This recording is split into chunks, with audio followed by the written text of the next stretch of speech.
आज के पॉडकास्ट में हम बात करने जा रहे हैं एक रहस्यमय धाम की, जहां पर लिविंग गॉड बसते हैं और जहां रोज चमत्कार दिखते हैं।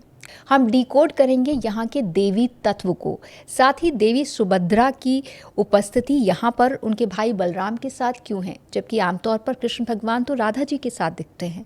तो बहुत सारी बातचीत ऐसी है जो कि मुझे यकीन है आपको काफ़ी दिलचस्प लगने वाली है। और इसे डिकोड करने के लिए जगन्नाथ कल्चर के एक्सपर्ट और जाने माने हिस्टोरियन, रिसर्चर और ऑथर श्री सूर्या सारथी रॉय हमारे साथ आज जुड़ रहे हैं। सूर्या जी, 1 to 1 विद ऋचा पॉडकास्ट में आपका बहुत बहुत स्वागत है। नमस्ते। जय जगन्नाथ। जय जगन्नाथ। जगन्नाथपुरी के बारे में तो बहुत सारे रहस्य हैं जिसके बारे में कहा जाता है कि ये लॉजिक से परे हैं, लेकिन एक रहस्य जिस पर अभी तक मुझे लगता है बात नहीं हुई है वो ये है कि भगवान कृष्ण हमेशा या तो राधा जी के साथ दिखते हैं या विष्णु रूप में लक्ष्मी जी के साथ। कहीं पर भी वो अपनी बहन और भाई के साथ नहीं दिखते जैसे जगन्नाथ जी में दिखते हैं। तो ऐसा क्यों, ये मिस्ट्री क्यों? देखिए, इसको समझने के लिए हमें महाभारत और हरिवंश में वापस जाना पड़ेगा। जो ब्रज भूमि है, ब्रज भूमि में आज का जो विष्णु तत्व है, विष्णुइज्म या वैष्णव धर्म है, वो पिछले 1000 साल में डेवलप हुआ है। 1000 साल नहीं, मैं बोलूँगा 1500 साल में, गुप्ता एम्पायर के टाइम से। उससे पहले भी डेवलप होता गया, धीरे धीरे फैलता गया। बट लेकिन ये हुआ कहाँ से? ये हुआ एक्चुअली ब्रजभूमि से। मैं बहुत संक्षिप्त उपाय में बोल रहा हूँ आपको, क्योंकि जन्म तो कृष्ण बलराम सुभद्रा जी का ब्रज में ही हुआ था। करेक्ट। तो ब्रज से उड़ीसा तक का ये सफ़र बड़ा दिलचस्प होगा। हाँ, और ये भी दिलचस्प वाली बात है कि सुभद्रा का नाम बहुत बाद में आया। अगर हम महाभारत देखें, अगर हम हरिवंशा देखें, तो वहाँ पे सुभद्रा बोल के कोई कैरेक्टर नहीं मिलता। वहाँ पे नेमली जो मिलता है वो है एक नाम सा, देवी एक नाम सा। अच्छा। तो खैर, आज की जो विष्णु तत्व है वो है 3 अलग अलग पूजा पद्धतियों का, धर्म संप्रदायों का मिलन। पहला है भगवत तत्व, भगवत कल्ट, जिसको हम हिस्टोरियंस बोलते हैं, यहाँ पे वासुदेव का पूजा किया जाता था। दूसरा है पंच महावीर, जो वृष्णि कुल के पंच महावीर है। वो कौन है पंच महावीर? वासुदेव, संकर्षण, प्रद्युम्न, अनिरुद्ध और वज्रनाभ। और तीसरा है द वृष्णि ट्रायड या तीनों, जिसका आप जगन्नाथपुरी में देखते हैं। ठीक है, बलराम, एक नाम सा वासुदेव, ठीक है, यानी एक नाम सा ही सुभद्रा है। एक नाम सा ही सुभद्रा है। हालांकि अलग अलग पुराणों में एक नाम सा को कहीं पे देवी योग माया की रूप में दिखाया गया है, कहीं पे उनको देवी दुर्गा के रूप में दिखाया गया है, कहीं पे उनको लक्ष्मी के साथ भी इक्वेट किया गया है। वो एक एवोल्यूशन की पार्ट है, ठीक है। लेकिन एक ही टेक्स्ट है जहाँ पे अपना एक नाम सा को सुभद्रा के साथ जुड़ता है, और एक नाम सा ही सुभद्रा है वो बताया जाता है, वो है विष्णु धर्मोत्तर पुराण।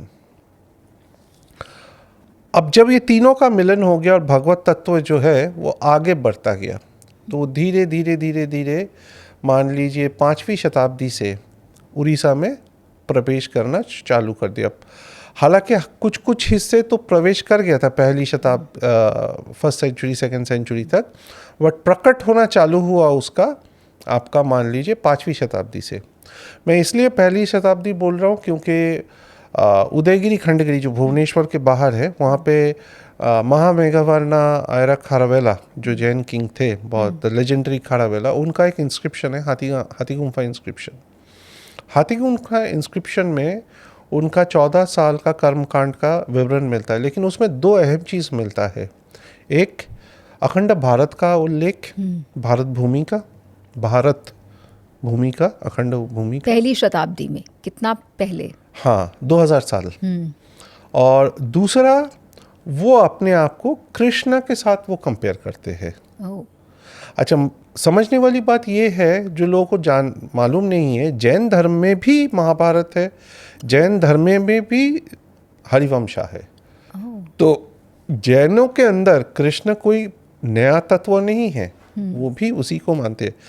दूसरी इंपॉर्टेंट बात, पर कृष्ण की वहाँ पर पूजा नहीं होती है। मैं एक एक करके आता हूँ सब में। दूसरी इंपॉर्टेंट बात, अगर आप ये दोनों धर्मों का सम्मिलित रूप देखेंगे, जो भगवान विष्णु के, श्री विष्णु के 24 अवतारों को बताया जाता है, विष्णु पुराण, पद्म पुराण, अपना भगवत पुराण में, इनमें जो 18वीं पुरुष है वो है भगवान ऋषभनाथ, जो कि जैन धर्म से। बिल्कुल, भगवान ऋषभनाथ। तो ऋषभनाथ और बुद्धा को भगवती या भगवत तत्व ही उनको विष्णु का दर्जा देते हैं। ठीक है, तो इसलिए जैन धर्म में भी आपको यही सब चीज़ें, काफ़ी सारा चीज़ें आपको मिलेगा देखने का। तो कृष्ण या देव की पुत्र कृष्ण का उल्लेख जैन टेक्स्टों में भी आपको मिलेगा। इसीलिए मैंने बोला जैन हरिवंश भी है। अभी मैं कुछ दिनों में जैन हरिवंश को स्टडी करना भी चालू करूँगा थोड़ा, क्योंकि लोगों को समझना होगा महाभारत में जो कृष्ण का वर्णन है उसमें उनका बाल अवस्था या युवा अवस्था का कोई खास मेंशन नहीं है, कुछ भी मेंशन नहीं है। वो जब द्वारिकाधीश बन गए हैं तब उनका आगमन होता है। लेकिन हरिवंशा, हरि का वंश, हरिवंशा का जो विवरण है वो वृष्णि कुल और अंधकास के ऊपर है। वृष्णि वो कुल है यादवों का जहाँ पे देव की पुत्र कृष्ण, बलराम, वासुदेव, संकर्ष, अपना अनिरुद्ध, जो मथुरा वृंदावन का क्षेत्र है, तो सारी मथुरा वृंदावन के ही है ये। तो ये लोग जन्मे थे उस कुल में। अंधकास में कौन है, लोग भूल गए हैं, सातकी, जो कृष्ण का कमांडर हुआ करता था नारायणी सेना का, जो महाभारत कुरुक्षेत्र में भी लड़ा है, सातकी, वो अंधका थे, अंधक कुल के थे।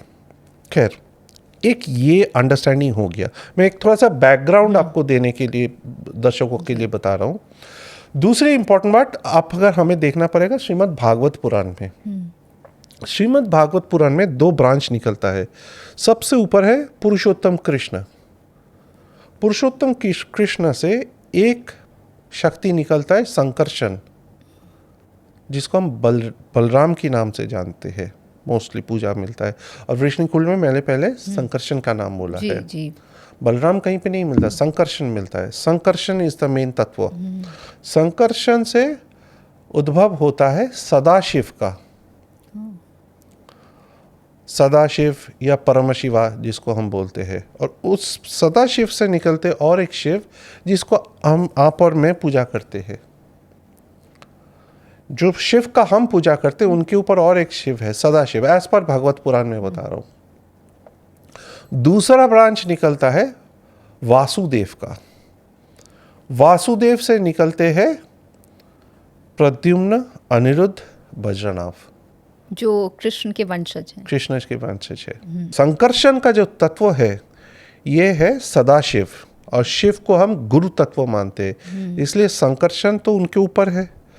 तो संकर्षण या बलदाऊ या बलराम गुरु तत्व है। इसलिए जगन्नाथपुरी में भी बौरो ठाकुरो या बलदेव, उनको हम उड़ीसा में बौरो ठाकुरो बोलते हैं, बौरो ठाकुरों को बड़ा महत्व है। अगर बौरो ठाकुरो गुस्सा हो गया तो बहुत मुश्किल है, बहुत मुश्किल है।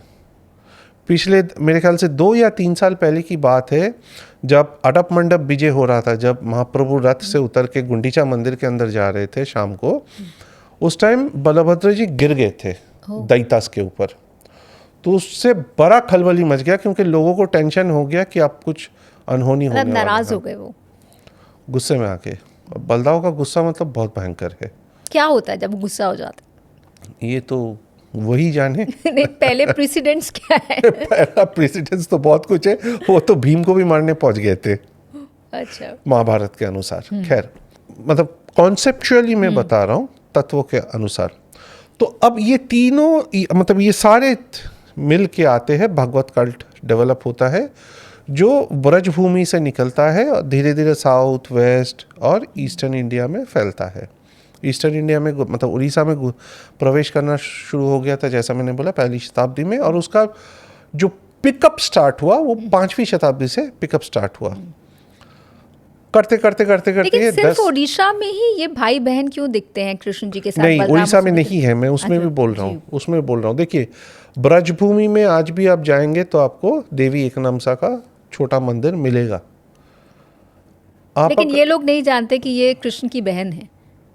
बिल्कुल जानते जानते हैं, हैं? ब्रजभूमि में सब लोग सब जानते जानते हैं, हैं। ओके। सब लोग जानते हैं ब्रजभूमि में। वो तो कन्हैया तो उसका घर घर का है, कन्हैया तो घर घर का है, हमारे ठाकुर जी है वो, है ना। दूसरी बात, आप अगर इलोरा में जाएंगे, इलोरा में जो 27 नंबर केव है, गुफा है, वहाँ पे आपको इन तीनों का स्कल्पचर मिलेगा दीवारों पे। ये रिसेंटली मुझे पता चला है। और ये कितना पुराना होगा? इलोरा का टेम्पल, वो भी 2000 लगभग राष्ट्रकूटा टाइम का है, वो भी लगभग 2000 साल, उससे पहले भी हो सकता है। तो उसके बाद जगन्नाथपुरी में आते हैं हम, जो ये ट्रायड डेवलप किया। नाउ इस तीनों रूप में पहले वो नहीं थे। अच्छा, यानी कृष्ण बलराम सुभद्रा पहले नहीं थे साथ में? पहले नहीं थे। पहले मतलब कितना पहले? आप मान लीजिए 10वीं शताब्दी। अच्छा ये डेवलपमेंट जो हुआ है ये 13th सेंचुरी का डेवलपमेंट है। अच्छा। जब जो ये करंट मंदिर आप देखते हैं जगन्नाथपुरी का, 1230 में इसका प्रतिष्ठा हुआ, या आपका कंसिक्रेशन हुआ, या मतलब जिसका प्राण प्रतिष्ठा बोला जाता है, ठीक है ना। और पब्लिक के लिए इसको खोल दिया गया। इतिहासकारों के अनुसार ये मंदिर बनने के बाद लगभग 80 साल खाली पड़ा था। 80 से 90 साल। 80 साल भगवान नहीं थे? कोई नहीं था मंदिर के अंदर, सिर्फ खाली मंदिर था। मंदिर फिनिशिंग टचेस हो रहा था, और बन भी गया होगा तो खाली पड़ा था। ये एक थ्योरी है, ये एक थ्योरी है, क्योंकि जगन्नाथ तत्व ऐसा कॉम्प्लिकेटेड है और इतना रहस्य से घिरा हुआ है कि कोई भी सब थ्योरी के आधार पे उसको डिस्कस करते हैं कि ये एक प्रोबेबिलिटी है, एक थ्योरी है। कोई भी कन्विक्शन के साथ नहीं कह सकता कि ऐसा ही हुआ होगा। ऐसा ही हुआ है। ये एक हर चीज, कोणार्क में भी यही प्रॉब्लम है, क्योंकि इतने रहस्य से घिरा हुआ है ये दोनों चीज। तो फिर ये भगवान कैसे आए 80 साल बाद? मैं उसमें आता हूं। तो अब क्या हुआ, आपने नीलमाधव का नाम सुना होगा। उड़ीसा में अगर आप महानदी वैली, प्राची वैली, इनमें जाएंगे, इनमें काफ़ी सारा अलग अलग जगहों पे, सरफेस लेवल पे, आर्कोलॉजिकल रिमेन्स, टेम्पल रिमेन्स पे हमें कई तरह का माधव पूजन का निदर्शन मिलता है। सिर्फ नीलमाधव नहीं, ललित माधव है, मुदगल माधव है, श्वेत माधव है, यानी माधव के अलग अलग रूप। लोका माधव है। और इसके संग संग हमें गोपाल का भी पूजा मिलता है, गोपाल विग्रह। यानी बच्चे के रूप में? नहीं, अच्छा, मुरलीधारी। मुरलीधारी जो 2 हाथ में मुरली लेके खड़े हैं, वो गोपाल रूप है।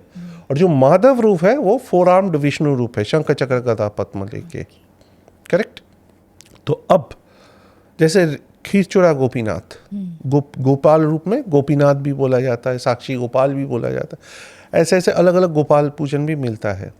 नीलमाधव, लेकिन नीलमाधव इसमें से सबसे ज़्यादा इम्पोर्टेंट है, क्योंकि जितने भी टेक्स्ट्स, पुरानिक टेक्स्ट्स, जिन लोगों को नीलमाधव के बारे में नहीं पता, कुछ 2 लाइन में बता सकते हैं? मैं वही एक्सप्लेन करने जा रहा हूँ। तो जितने भी पुराने टेक्स्ट्स हैं जो जगन्नाथ के बारे में, ओरिजिन के बारे में बताते हैं, तो उनमें आप देखेंगे तो सबसे पहले जिक्र आता है नीलमाधव का, कि वो भगवान नीलमाधव के रूप में पूजित होते थे सबर राज विश्ववासु के द्वारा। और वहाँ से नीलमाधव से जगन्नाथ का दारू ब्रह्म बन के वो आए, और वहाँ से उनका विग्रह बना। ये जो है पुराणिक इतिहास या पौराणिक स्टोरी है, ठीक है। नीलमाधव का मतलब उसको हम ब्रेकअप करेंगे इस शब्द को, नीलमाधव। माधव तो माधव ही है, सबको समझ में आता है। नी मतलब बलराम, और ला मतलब सुभद्रा। ओ, ये नीला वाला नील नहीं है? नहीं, वो भी मैं बताता हूँ नीला वाला नील क्या है। तो आप अगर आज की जो स्ट्रक्चरिंग है इन तीनों का, और उसके साथ नीलमाधव को देखिए, एकदम सेट बैठ जाएगा, फिट बैठ जाएगा। पहले बलराम, फिर सुभद्रा, फिर माधव कृष्णा, ऐसा ही है तो ना। ये उड़िया लैंग्वेज में माधव। नीला माधव। ओके। ओके। अच्छा, नीला माधव नाम का और भी थ्योरीज मिलता है। जो ईस्टर्न गंगाज है और जो यानी गंगा डायनेस्टी। जो सैलडोवास है या जो सबर है, ये बहुत प्राचीन काल में, मान लीजिए 7वीं शताब्दी, 8वीं शताब्दी, 9वीं शताब्दी, ये समय में ये लोग आपका महेंद्रगिरी, वो स्थान जहाँ पे परशुराम रहते हैं, ठीक है, जो कि विष्णु के अवतार थे। बिल्कुल, महेंद्रगिरी में एक नीला पत्थर को पूजते थे शिवलिंग के रूप में। अच्छा। सबर उसको शिवलिंग के बारे में रूप में ही पूछते थे, नीला माधव। और जो सैलडोवास है, बाद में उन्होंने उसको विष्णु के रूप में पूजना चालू किया। और जो ईस्टर्न गंगास थे या गंगा डायनेस्टी था, वो उनको पूछते थे गोकर्णेश्वर के रूप में। ओह, जो अभी का गोकर्ण है उसी से रिलेटेड है? हो सकता है, गोकर्णेश्वर के रूप में पूछते थे, जो एक शिवलिंग, क्योंकि गोकर्ण में भी भगवान शिव का आत्मलिंग है, राइट, जो कि कहते हैं नहीं, कि ये उसके साथ उससे कनेक्टेड नहीं, उससे कनेक्टेड नहीं है, गोकर्णेश्वर है। तो बाद में कि कुछ लोगों ने, कुछ थ्योरीज ये भी होता है कि जब चोड़गंगा देव राजा बने, पुरी के महाराज बने और पूरा उड़ीसा को एकत्रित कर लिया, इकट्ठा, मतलब पॉलिटिकली उसको अलाइन किया, टुगेदर यूनिफाई किया, तो वो उस नील पत्थर को ले आए पुरी में और उसको स्थापित किया। एक ये थ्योरी भी है। अच्छा, मंदिर जो अभी आप देखते हैं, इससे पहले एक मंदिर और था। अच्छा। जो 10वीं शताब्दी में ययाति केसरी ने बनाया था। महाराज सोमवंशी राजा थे वो। महाराज ययाति केसरी के बाद जब चोड़गंगा देव ने सोमवंशियों को हरा के उद्धार किया इस जगह का, या अपने कब्जे में लिया, तब उन्होंने अपने करियर का आखिरी दिन में उन्होंने डिसाइड किया, मैं जगन्नाथ महाप्रभु का मंदिर बनाऊंगा भव्य, लिंगराज से भी बड़ा। वो एक politically motivated, political, socio political and religious मुद्दा था। और उसमें उन्होंने ये भी सोचा कि मैं सबरों को भी थोड़ा सा स्थान दूंगा इनमें, क्योंकि वो एक ऐसा दौर था, ये बड़ा इंटरेस्टिंग फेज है, ये बहुत लंबा डिस्कशन है एक्चुअली। वो एक ऐसा दौर था जहाँ पे उड़ीसा अलग अलग छोटे छोटे राज्यों में बटे हुए थे। अलग अलग प्रजाति, जाति, सबर, भील, मुंडा, खोल, पुलंदी, ये सब अलग अलग जनजातियां बस रहे थे। और अभी भी और बहुत सारी, खंडायत भी थे। और अभी भी भगवान जगन्नाथ को एक कम्युनिटी गॉड के तौर पर जब पूजा जाता है, तो बहुत सारे समुदाय जिसमें जनजातियां भी हैं वो भी आते हैं। बिल्कुल, इसीलिए हर एक चीज़ का कनेक्शन बनता है। तो उन्होंने क्या देखा कि मेरे पास ब्राह्मण भी है, मेरे पास सबर भी है, मेरे पास खंडायत भी है जो क्षत्रिय है, जो मेरा सेना में है, और सबरों को मुझे लेना भी है साथ में, क्योंकि सबर जो है बड़ा ज़बरदस्त फाइटर हुआ करते थे ये लोग। जंगल वॉरफेयर और ट्रेडिशनल वॉरफेयर में, माउंटेन वॉरफेयर में इनका ये जनजाति है। तो सबको यूनिफाई करना था, सबको एक्सेप्टेबल करना था। और उधर उस टाइम क्योंकि वो वंश के क्रमावली में शिवा भक्त थे, परम शैवा बोलते थे वो लोग अपने आप को, है ना। तो एकाम्र क्षेत्र भी था, भुवनेश्वर क्षेत्र, जहाँ पे बहुत सारे शैव मंदिर आज भी दिखते हैं। 6वीं शताब्दी, 7वीं शताब्दी, इसे पुरुषोत्तम क्षेत्र भी बोलते हैं। पुरुषोत्तम क्षेत्र के अंदर भी आता है, अंदर ही आता है वो, लेकिन उसको एकाम्र क्षेत्र भी बोलते हैं, गुप्त काशी भी बोलते हैं। अच्छा। स्कंद पुराण का जो काशी खंड है, उसमें भी ये लिखा हुआ है कि बिंदु सरोवर जो है वो गुप्त काशी है। वहाँ पे भगवान शंकर और माता पार्वती विराज करते हैं, हमेशा जल क्रीड़ा करते हैं। तो अब देखने वाली बात यह है कि वो शैवाइट लोग जो है, शैवाइट लोगों को भी अपने साथ लेके चलना चाहते थे। दोनों उनको चाहिए था एक ऐसा भगवान जो हर किसी को रिप्रेजेंट करे। और क्योंकि सबर बहुत ज़्यादा थे, तो ट्राइबल एस्पेक्ट उन्होंने सोचा कि इनको लेके मुझे एडमिनिस्ट्रेशन चलाना है। तो वो उन्होंने ब्राह्मणों के साथ शायद बात करके ये डिसाइड किया कि नीलमाधव का जो चला आ रहा है उस माधव विग्रह को अगर मैं वृक्ष देवता किटुंग के साथ मर्ज करवा के मंदिर में बिठा दूं तो कैसा रहेगा? तो it was a strategy. Correct. तो ऐसे जो जगन्नाथ का आज जो रूप देखते हैं, इट्स एन एंथ्रोपोलॉजिकली जिसको बोलते हैं, it is a tribal deity, anthropomorphic form it is. और भारत का सभ्यता में पेड़ों का पूजन, जिसको हम अंग्रेजी में डेंड्रोलेट्री बोलते हैं, the highest form of tree worship, वो भी हर जनजाति में था। तो जनजातियों में एक देवता हुआ करता था किटुंग। किटुंग का भगवान विष्णु के साथ बहुत मील है। अच्छा। इनका भी 10 रूप है, जैसे भगवान विष्णु का 10 अवतार है, इनका भी 10 रूप है।